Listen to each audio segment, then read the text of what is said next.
Hey guys, this is Nick from Arcade Hunters. Welcome you to part 3 of my Disney walkthrough tours. And this is the Tomorrowland Power Authority, or just the Tomorrowland Arcade in the Magic Kingdom. Now, this was weird. When I went to Disney and I found out that the Penny Arcade and the Magic Shop didn't exist, I got kind of bummed out because those were my two favorite shops. And I never really went on Space Mountain because usually when my family goes to Disney, they go either July or August during the primetime months, so Space Mountain will have an hour wait on it, and this was all well before they started doing fast passes where, you could just come back and wait on a 15-minute line rather than an hour line. So I didn't know that when you get off of Space Mountain, you go right into the arcade, into the gift shop now, which is pretty much now what's happened, where it used to be the entire arcade, and now half of it's the gift shop, and then the back end of it is all of the arcades.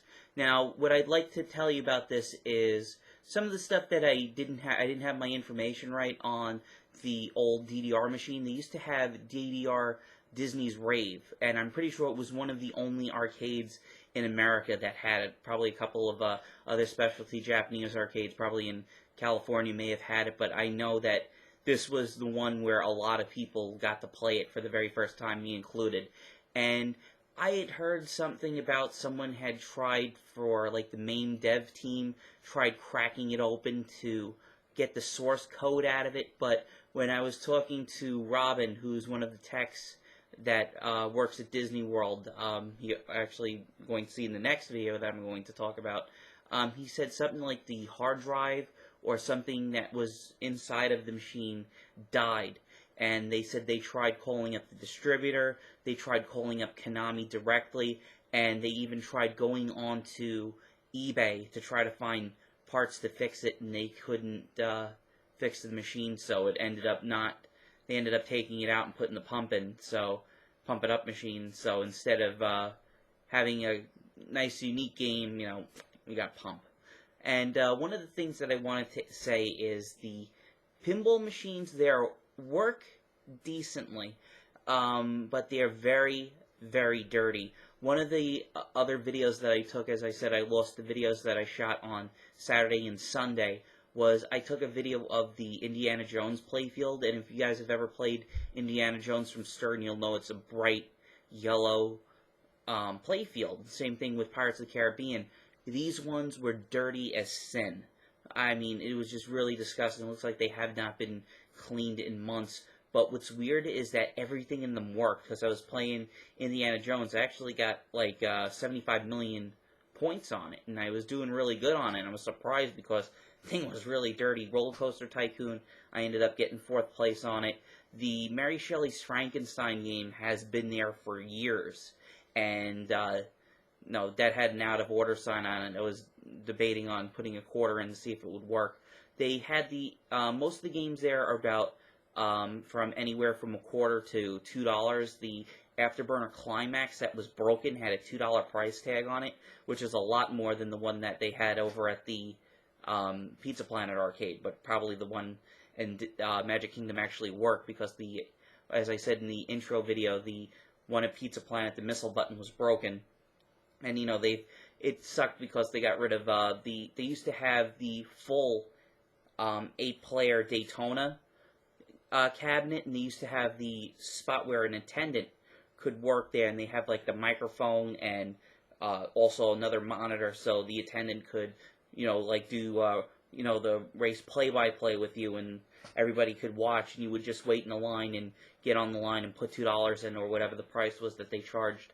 So it is a lot more downsized from what it used to be. I mean, when you got out, the entire place used to be the arcade. It wasn't, gift shop, then the arcade. The entire place was the arcade, and they used to have a lot of great selection of games. Now it's more down to, the slide hockey, the racing games, and, a couple pinballs and a couple classics. So this is the Power Authority over in Tomorrowland at the Magic Kingdom arcade. So I'm Nick from Arcade Hunters, and thank you for watching.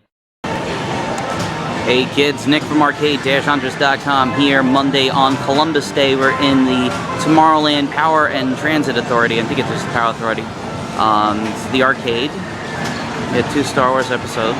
Some pinball over there. desperately need cleaning and some polishing.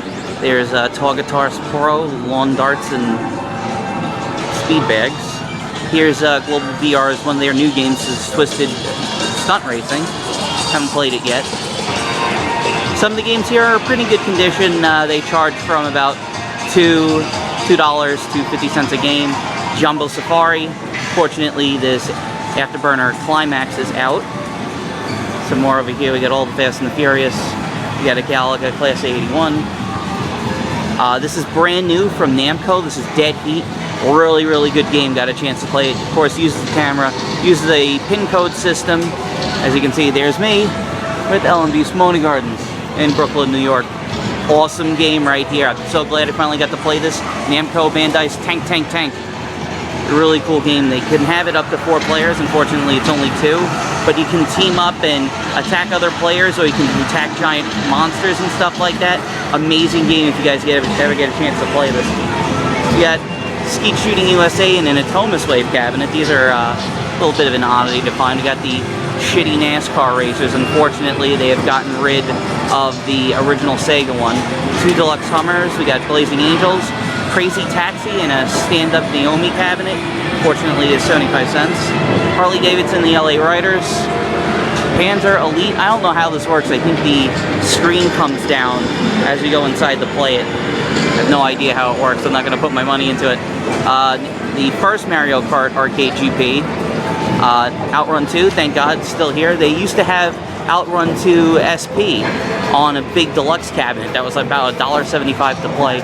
Here's the Typhoon, where you can sit inside. It's a really cool old one. World Series Baseball running on a Naomi. So some other stuff down there. This is Pump. I think it's, yes, Exceed 2. They used to have, this actually used to be the only arcade in America that had Dance Dance Revolution Disney's Rave, but something happened to it. I think someone tried to like get the source code out of the machine. I could be wrong. They have a lot of cool knock hockey tables. There's a shark one over there. There's Fruit Ninja EX that you'll be seeing a video of me playing that very shortly. Does not work as good as the iOS version, or I'm pretty sure it's on the Droid platform. Of course, Guitar Hero Arcade. Every arcade's got this. Global VR's got a lot of games here. So this is pretty much, unfortunately, what's left of the arcade. I really wish I could go to the old one. And speaking of the old one, I'm going to try to get some videos of some of the old penny arcade games that they used to do back here in the 80s before they ended up opening this, because what you're seeing here, this is actually, it empties out from Space Mountain. So once you get off of Space Mountain, you can actually go right here. All those people that you see walking in there are getting out right here into the gift shop, and that's really cool, little thing for the kids. Oh, cool, Seawolf. So, that's Nick, and there's Tux, for all my Linux fans out there, and I'll let you go.